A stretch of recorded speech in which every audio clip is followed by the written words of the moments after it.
बिस्मिल्लाहिर्रहमानिर्रहीम। अस्सलाम वालेकुम। आपको हकीकत टीवी ने कल एक वीडियो बनाकर दी थी, ये जो आपकी स्क्रीन पर चल रही है, और जिसमें आप सब ने देखा कि टेंट में असल में इसराइल के फौजी थे और फौजी असल में 10 से ज़्यादा फौजी थे। हमास के लोग अचानक से ये मट्टी से निकलते हैं और उठकर इनको मारते हैं और मार कर इनको तबाह कर देते हैं। और एक बंदा, उन्होंने उसकी राइफल और ये सारी सूरत हाल, ये टेंट, ये आप सब ने कल देखे।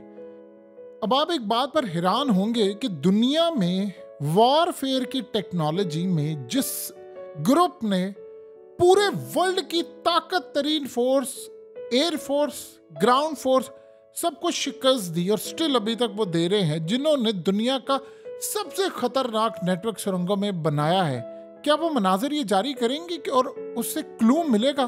क्योंकि वो बाहर निकल कर जब आए तो जाहिर सी बात है, फिर तो पता चल गया ना कि किसी इर्द की सुरंग से निकले। मिसाल के तौर पर आप अगर इस कार्टून को देखें तो ये एक मजाक बनाया गया है कि जी इजराइल के फौजी आगे थे और हमास के लोग निकले यहाँ से सेल्फियां ले रहे। कोई बेवकूफ़ होगा जो ये मनाजिर जारी करेगा। आपने देखे, सबने देखे, इसराइल की फोर्सेस ने देखे। अब जाहिर सी बात है, इसराइल की फोर्सेस यहाँ तक पहुंची हुई है और वो एयर स्ट्राइक कर सकते हैं। वो दोबारा उन्होंने यहाँ पर आना था। अब यहाँ आपको एक ऐसी कहानी बताने जा रहे हैं कि आपके लिए बड़ा हैरान कुन होगा। ये मनाजिर देखिए, ये इसराइल की फोर्सेस आती हैं उस जगह पर और उससे दीगर आगे पीछे जगह पर, और उन्होंने ये मनाजिर सारी दुनिया को दिखाए कि हमने हमास का अब तक का सबसे बड़ा, सबसे ज्यादा खतरनाक, 400 मीटर उसकी लंबाई, बहुत दूर तक फैला हुआ, जिस तरह पूरा शहर बना होता है उस तरह सुरंग का एक पूरे का पूरा नेटवर्क उन्होंने, इसराइल में धूम मची हुई है। उन्होंने कहा जी हमने पकड़ लिया और हमारी इतनी बड़ी कामयाबी है कि आप अंदर से देखें तो ये वो नेटवर्क है। किस तरह उन्होंने सहराई एक मट्टी थी उसमें से निकाला, उसको बनाया, वो करते करते अंदर गए। उन्होंने कहा जी ये अब तक का हमारा सबसे बड़ा ऑपरेशन था। इतनी हमने कामयाबी हासिल की कि हमने वो सारा नेटवर्क जो था मेन उसका हिस्सा पकड़ा है। और पूरे इजराइल में जश्न मनाने वाली वो बात कह रहे हो रही, यानी उनका मीडिया इतना उछाल रहा है कि आप मनाजिर देखें, अंदर ही अंदर ये एक के बाद एक, दूसरा, तीसरा, और अंदर ही अंदर ऐसी चीज है कि हम बता ही नहीं सकते दुनिया को कि यहाँ पर क्या है क्या नहीं है। यानी वो कह रहे हैं कि मुबारक हो, हमने इतना बड़ा नेटवर्क पकड़ लिया है और हमें पता कैसे चलता, हमास अगर ये वीडियो रिलीज ना करती तो हमें कैसे पता चलता कि ये सारे का सारा मामला हुआ है। देखिए हमने इनकी बेवकूफ़ी के ऊपर क्या कर दिया, फलाना कर दिया। अब आगे चलकर आपको बताते हैं कि इनके साथ हुआ क्या है। अब एक बात बताएं कि इस सारे मामले कर कोई बेवकूफ़ है ये लोग जिन्होंने सुरंगों में बैठकर इतनी प्लानिंग की हो, इतना बड़ा नेटवर्क बनाया, वो अब ऐसी कोई भोंडी गलती करेंगे कि वीडियो जारी कर दें और ये अगर उनको पकड़ ले और मार दे? कभी हो सकता है ऐसा? सवाल ही पैदा नहीं होता। तो फिर हुआ क्या है? जब ये नेटवर्क पकड़े थे तो ये मनाजिर देखिए। जब वो नेटवर्क पकड़े थे तो ये टैंक आते हैं और वो उन टैंकों के सामने खड़े होकर उनको ऐसे उड़ा के जाते हैं, उनके टुकड़े टुकड़े टैंकों के कर देते हैं। लेकिन अगर देखा जाए तो टैंक्स तबाह हुए, फौजी तबाह हुए, बड़ा कुछ तबाह हुआ, लेकिन उसके मुकाबले में अगर आप ये बात कहें कि नहीं यार इन्होंने सुरंगों का नेटवर्क पकड़ा है, अब सवाल यहाँ पर यह पैदा होता है कि वो नेटवर्क पकड़ा है या पकड़ाया गया है। आपको इस साइड पर लगाकर आपकी इतनी चीजें तबाह कर दी हैं, इतना कुछ तबाह कर दिया है, इतना कुछ तबाह कर दिया कि जिसकी इंतहा नहीं। और जिस जानिब ऑपरेशन करना था, ऑपरेशन का रुख वहां से मोड़कर वो किसी और जानिब चलेगी। इसराइल की फौजें पीछे चलेगी, वहां से उनको पुश करके इन्होंने पीछे कर दिया और इस नेटवर्क की तरफ लगा दिया। अब पूरी इसराइल की जो फौज है वो इस टनल की तरफ है, हमने इस सुरंगे फलाना। अब सवाल यहाँ पर यह पैदा होता है कि पिछले काफी अरसे से हो ये रहा है कि जो सुरंग इसराइल के लोग पकड़ते हैं, बाद में पता ये चलता है कि हमास ने वो ट्रैप किया हुआ था, वो क्लू छोड़ते हैं उनको और ये सुरंगों में जाते हैं। और ये जितना मजीद आगे बढ़ते हैं ये उतना फंसे और अंदर जाकर इनके परखच्चे उड़ जाते हैं। अब सवाल ये पैदा होता है कि ये लोग गए हैं, इन्होंने यहाँ पर जाकर ये सारा काम किया है, लेकिन अभी तक किसी को पता नहीं है कि ये हुआ, इनके साथ कुछ यहाँ पर हो गया है, होने वाला है, या वहां पर रहकर वो इनकी पूरी एक्टिविटी नोट करें, और या फिर उन्होंने वहां पर, देखिए कभी कभार क्या होता है कि आप अपना एक खास तौर पर इलाका छोड़ देते हैं और इलाका छोड़कर आप पीछे हटते हैं कि वो फोर्स आती है, और फोर्स जब आती है तो फिर आप उसको कैप्चर करते हैं। इसकी मिसाल आप समझिए, 27 फरवरी को ये हुआ कि अभिनंदन का जो जहाज सामने वहां पर जब मारा इनको, तो अभिनंदन का जहाज हमारे पीछे आ गया। तो जब वो पीछे आया तो कंट्रोल टावर से हमने उसका राब्ता मुनक़ता किया और वो पाकिस्तान की सरहद में आ गया। आप उसको खींचकर अपनी सरहद में ले आए, फिर आपने उसका जहाज तबाह किया।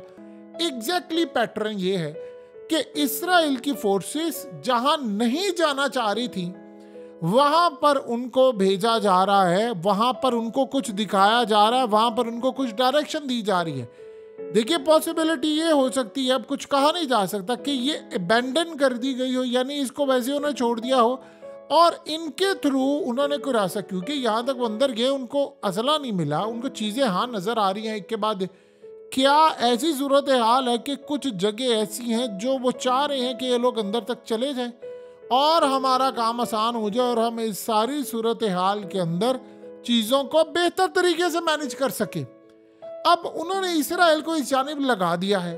अब इस्राइल को इस जानिब लगाया तो दूसरी साइड से उन्होंने उनके टैंक्स, फौजी उड़ाने शुरू कर दिए।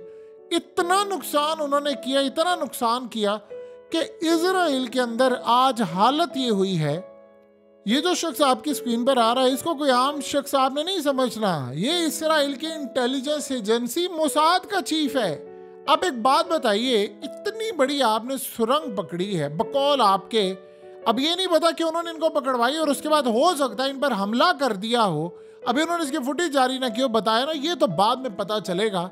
लेकिन इनको किसी जगह पर लगाकर कुछ अपना काम उन्होंने कर लिया है कि मोसाद का चीफ ये सारे मनाजिर के बाद सीधा कतर गया हुआ है और कतर में जाकर कतर के प्राइम मिनिस्टर से मिला है और उनको कह रहा है कि आपकी मेहरबानी है, हम आपसे बातचीत करें और बातचीत करके उनको कहें कि जो सख्त और कड़ी शराइत हैं वो आप थोड़ी सी हटा दें।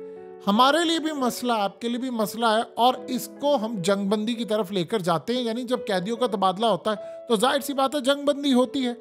साथ ही उसने कहा है कि हमारी तरफ से ये लचक का मुजाहरा, हम हमास की ये बातें मानने को तैयार हैं, आप उनसे बातचीत करें। और साथ ही कतर के प्राइम मिनिस्टर इनको कहा है कि आपकी तरफ से पॉजिटिव चीज़ें आई हैं, तो लिहाजा अब हम बातचीत को आगे बढ़ाते हैं। आपने काफ़ी शराइत मानी है, अब हम उनके सामने रखते हैं। अब जाहिर सी बात है इस्माइल हानिया से बातचीत होगी और इस्माइल हानिया बताएंगे कि क्या करना है, क्या नहीं करना, क्या सूरत हाल है। उनके साथ एक बातचीत का आगाज है। अब आप एक बात बताइए कि अगर आपने इतना ही बड़ा सुरंगों का नेटवर्क पकड़ा है, आपको फंसाया गया, आपके फौजियों को लाकर यहाँ पर मारा गया है, आपकी इतनी बड़ी कामयाबी है, आप कह रहे हैं हमने पूरा शहर पकड़ लिया है, तो फिर आप बताइए कि सारी सूरत हाल में आप पैरों में क्यों गिर रहे हैं कतर के प्राइम मिनिस्टर के कि हम हमास की बातें मानने को तैयार है। आप उन्हें कि कैदियों को रिहा करें, जंगबंदी भी उसमें होगी। आप तो कह रहे थे कि आपने जंगबंदी नहीं करनी। आप देखिए ज़रा कि इनकी जो सूरत हाल इस वक्त पैदा हुई है वो कितनी ज़्यादा इनके लिए ख़तरनाक है कि मामलात इनके हाथ से बिल्कुल निकल रहे हैं और वो जाकर कह रहे हैं कि हम आपकी शराइत मानने को तैयार है। अब सुरंगों के अंदर चीज़ें, अंदर से अंदर असल में कुछ चीज़ें ऐसी हैं कि शायद इन्होंने असल में सुरंगों का जो नेटवर्क है वो 15-20 साल पहले बनाना शुरू किया था। तब टेक्नोलॉजी का लेवल कुछ और हुआ करता था। आप एक दफ़ा कंस्ट्रक्शन करते हैं तो आप उस इलाके को कितना बेहतर कर सकते हैं। अगर आपने दोबारा ज़ीरो से कोई नया शहर आबाद करें, जैसे मोहम्मद बिन सलमान न्यूम सिटी करें, नेतन्याहू की सूरत हाल इतनी ज़्यादा क्यों ख़राब है, वो जब गुफ्तगू कर रहा होता है आजकल, तो आपने गौर नहीं किया। नेतन्याहू की पुरानी तस्वीर निकाले, उसका वेट बहुत ज़्यादा था, वज़न उसका ज़्यादा था और उसका ये जो चेहरा था, सुर्ख लाली जो इनके ऊपर होती है ना, ये खैर बड़े एक ख़ास तौर पर एक तबके से ताल्लुक़ रखते हैं, तो इसका वज़न भी काफ़ी ज़्यादा था। इसके चेहरे के नीचे आई बैग्स भी आपको नज़र नहीं आते थे। आप गौर करें तो स्ट्रेस से हुआ ये है कि इसके चेहरे पर है तो ये बूढ़ा था, लेकिन बहुत तेज़ी से अचानक झुर्रियाँ आ गई हैं चेहरे के नीचे, आई बैग से इसका वजन काफी कम हो गया और आप इसके चेहरे, माथे पर बल देखें और लाइंस देखें कितनी ज्यादा है।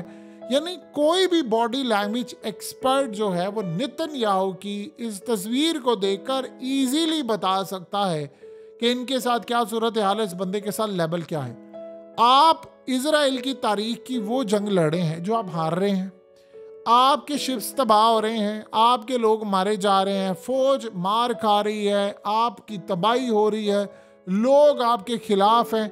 अमेरिका से लेकर पूरा वर्ल्ड कह रहा है कि इजराइल जिम्मेदार है हम। और सबसे बड़ी बात यह है कि पूरी तरह जो 75 सालों में नहीं हो सका वो अब हुआ है। इन्होंने 75 सालों में अरब से लड़ाई की, 1949 के अंदर इलात शहर कब्जे में ले लिया, 1967 में लड़ाई की तो उन्होंने आकर गोलान हाइट्स, यरूशलेम और न जाने क्या कुछ फतह कर लिया।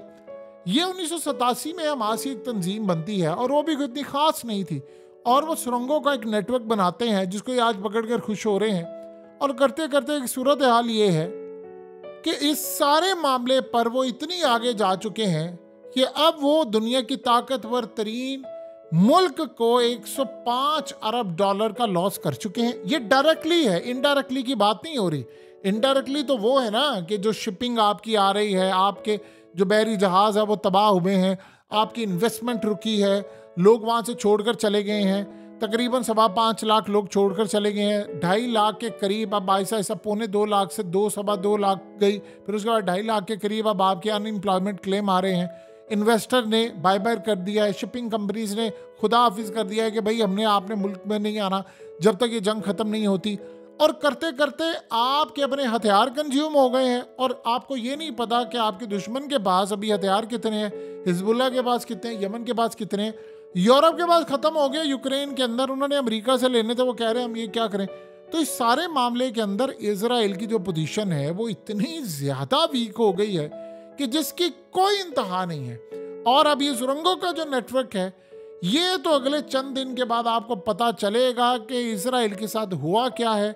उनको दिखाकर उनको अंदर घुसेड़ दिया गया है और वो पूरा फोकस उनका उधर कर दिया गया है।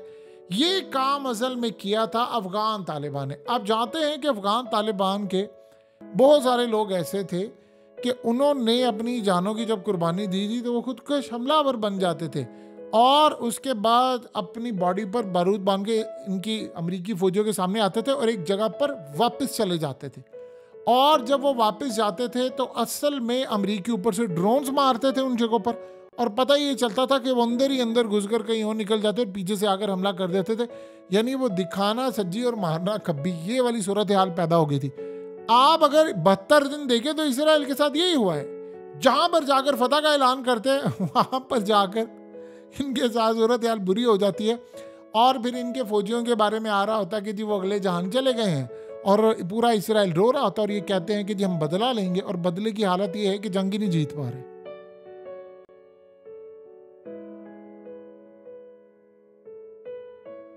हकीकत टीवी को सब्सक्राइब करना मत भूलें, वीडियो को लाइक करें, शेयर करें और कमेंट सेक्शन में अपनी राय का इजहार ज़रूर करें।